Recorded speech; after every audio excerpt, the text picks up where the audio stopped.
kids, this is Kalir. Let's play Mega Mario. Remember last time when we tried fighting this boss? We died. Yeah, we did. We died the hardest. And now we're gonna try to not die. Right. And then we're gonna steal her stuff. Because that's what we do. That's what solo characters do. That's what Mega Man characters do. It's a never-ending cycle of theft and larceny. Hooray! Wait, theft, murder, and cannibalism, right? Not so much the last two in Mega Man, but, you know, I won't ask questions about what happens in Gensokyo. You probably don't want to know. Probably not. But anyway, I guess going back to this, right now what's happening is I'm just gonna go through the level we've already been through. Idea behind this is that I'll show you the level first with me dying often, as much as I can, really, while still trying to get through it. And then I'll play through it a bunch on my own, not recording until I record the one where I actually get through and defeat the boss and take their stuff. Because, honestly, you don't want to see me fail a whole bunch. I already did that in the Green Castle LP. Also the Hero Core LP.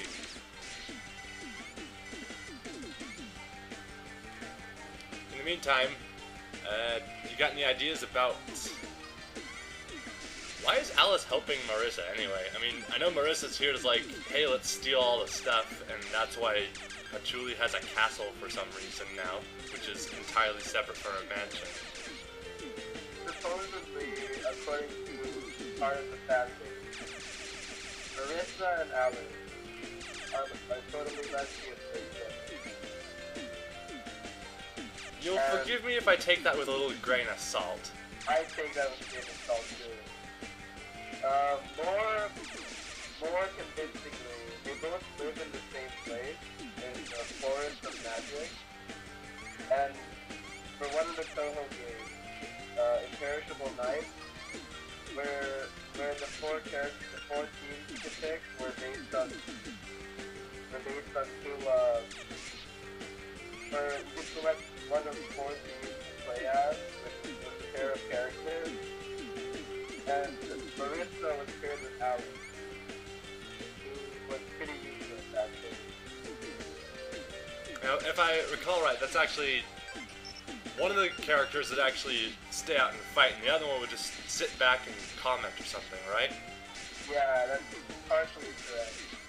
You can also switch them in the middle of the game, much like you're doing right now, except. Actually, I don't really remember, but... Well, I've only played one of the Toho games. I played it on easy and still died a lot. That says a lot about me, I know. I don't care. I'm playing this game, so shut up! For how much I love these Toho games, they really suck at it. So most people do. It requires a lot of patience. Yeah, this doesn't require patience so much as it requires reflexes.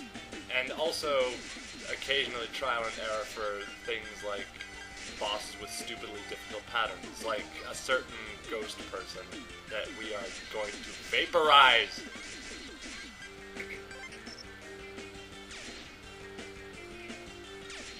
You'll have to excuse Seth in the cause of silence there. He's just, you know, mortally offended by what I just said. Yes, I am. But she can't die anyway. She can go. I will get creative. That sounds quite unsettling. Yes, it does. Anyway, here it's apparently spring again. That's true. Multiple times. But I don't think that's how seasons work.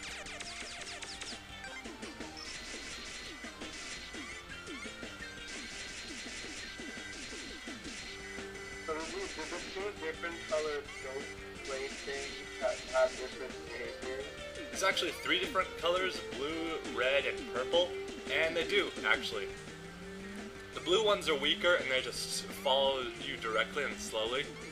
The The red and purple ones weave around more unpredictably and have more health.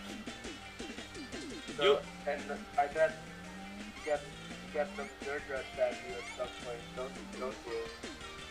I don't know what's happening with the disappearing blocks up there. And sometimes, yes, the game will throw a whole bunch of ghosts at you. Particularly in one of my least favorite stages, which I'm not going to talk about right now because I hate it just that much. Anyway, main reason I'm showing this whole level again is because I really want that mushroom tank over there. They're useful. They're super useful. Anyone who's played Mega Man can tell you that. No! Damn it! Alice does her dance of fury.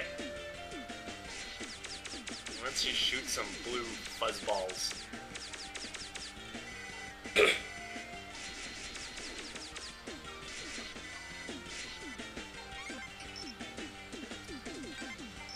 Anyway, we have 2 lives. We have a decent amount of health for our first life. But I don't expect to beat her on my first life if I'm wounded. If you go into a boss fight wounded in Mega Man, you're not going to win, most likely. Unless we're talking, like, Galaxy Man or something. He is serving if he found. Actually, he's one of the easier bosses in his game. He's the first boss I went after, and his weapon is awesome. Anyway, round 2. She's gonna eat you alive! No, I will simply shoot her, and she will be dead again. Oh, and she's throwing butterflies everywhere. She's throwing butterflies at the ceiling, and they're coming down in droves. It's raining souls! Hallelujah. The Islander would be proud. Yes, I'm sure it would be. Anyway, a lot of this fight is really just boring because while she's on the ground, you have a lot of opportunities to hit her with either character. When she's in the air, not so much. You basically just have to sit there and wait for her attacks to resolve. Well, and those are some very spammy attacks, so... Yeah, but I could also be dodging spammy attacks and holding down auto fire with Alice, like in Hero Core. Remember Hero Core? It was like this game, except different. And not as early, yes? Everyone was robots, so they didn't have genders. Then again, the same could be said in Mega Man. They're all robots, and they're all guys, barring a few of them who are probably stereotypical.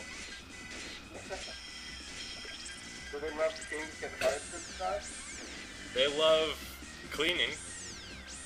Oh, wow. Oh, no! We exploded. We did explode. We'll just have to explode her back. We have 2 more lives left. This is probably feasible. Just have to psych ourselves up. Ah! Marissa, Dance of Fury. Oh, if only she had some sort of giant laser that took the screen and filled the entire room. Don't be silly. Lasers don't exist. Yeah, see, stuff like that.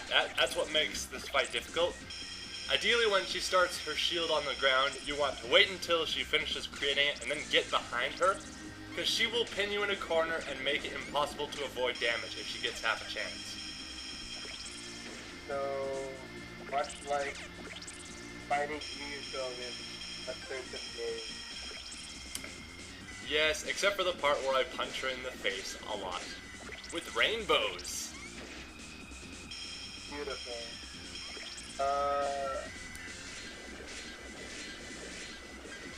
Anyway.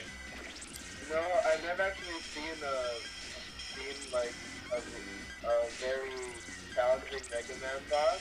Do they usually have this many bullets? No, they usually don't. Actually, Mega Man bosses usually have pretty simple patterns. It's just that they have a lot of health, and you need to think about how to beat those patterns exclusively throughout the fight. Some people, for really tough bosses, like to hang on to E-tanks just to cheese through them, and that's perfectly acceptable. I'm fine with that. You can't do that here unless you abuse passwords, because they take away all your E-tanks when you die. That's very mean. It's very mean. Why would you do something like that, game designing person? Toho hates you in every single way. Mega Man also hates you and everything you love, but they let you keep your E-tanks. Except on that in that one game. Oh yeah, in, what was it, Mega Man 3? Yeah, some of them don't, but those games aren't as good as everyone likes to pretend they are. Honestly, a lot of the Mega Man games aren't that great. Oh no! Anyway, we're actually doing pretty good this time. Maybe, just maybe, we will shoot Yuyuko enough so she dies a second time. It looks like actually jumping off firing the laser is a bad idea. That's true, actually. You don't want to jump while she's doing a laser attack, unless it's at the very end, and you know you can get over. Anyway, desperation mode. Oh no.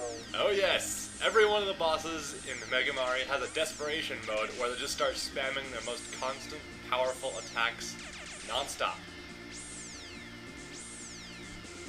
You think if they took it seriously, they just start doing that in the first place? No, everyone must save their strongest attacks for the end. Oh no! Whoa! We win! Barely. But we still won! We still won, and we got Yuyuko's weapon. Actually, only Marissa got Yuyuko's weapon because she picked up the item at the end. If Alice picked it up, she'd get it. And they get different weapons. But anyway, we got the butterfly stream.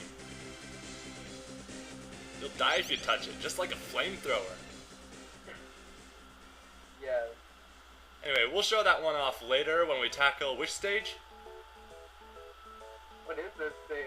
I don't understand. It's a password screen. And I'm Kalir, and this is Sata Nukaja, and this has been Let's Play Mega Mari. Next time,